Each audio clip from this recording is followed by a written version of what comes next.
ও বন্ধুরা দেখো, সকাল সকাল একটু ঢং করে নিচ্ছিলাম আর কি ফুল দিয়ে।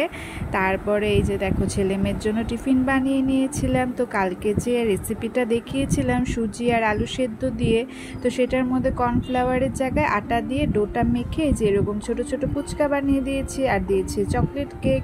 তো ওরা কিন্তু এটা খুব ভালোবাসে খেতে।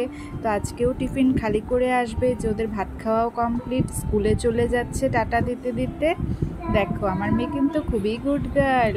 ছেলে আগেই চলে গেছিলো, ওই যে চলে গেছে। আমার বিছানা গুছানো কমপ্লিট, ঘর গুছানো মোটামুটি হয়ে গেছে। দেখো বাইরে কিন্তু প্রচণ্ড রোদ আজকে। এই যে ঘরে এসে আমি এখন খেয়ে নিচ্ছি চিয়া সিডস। চিয়া সিডস কিন্তু খুবই ভালো খাওয়া। কোলেস্টেরল, সুগার এগুলো কিন্তু আর কোনোদিনও হবে না এটা খেলে। তো তার জন্যই আমি এটা খেয়ে নিচ্ছি। তারপরে খেয়ে স্নান করে নিয়েছি, দেখো সুন্দর করে, কি সুন্দর লাগছে আমাকে। তারপরে দেখো এই যে আমি ঘট বসিয়ে পুজোও দিয়ে দিয়েছি আজকে, যেহেতু বৃহস্পতিবার। এই যে এটা আমাদের তুলসী গাছ, তুলসী গাছে জলও দিয়ে দিয়েছি। এখন কিন্তু বেশি বেশি জল দিতে হবে। তারপরে এই যে দেখো ঘরে এসে ওমেন হরলিক্স খেয়ে নিচ্ছি একটা বিস্কিট। তারপরে করে নিয়েছি রান্না, এই যে করে নিয়েছিলাম লতি, কচুর লতি, ইলিশ মাছ ভাপা, আর ছেলে মেয়ের জন্য একটা মাছের ঝোল করেছিলাম, ওরা যেহেতু ইলিশ মাছ খেতে পারবে না তার জন্য।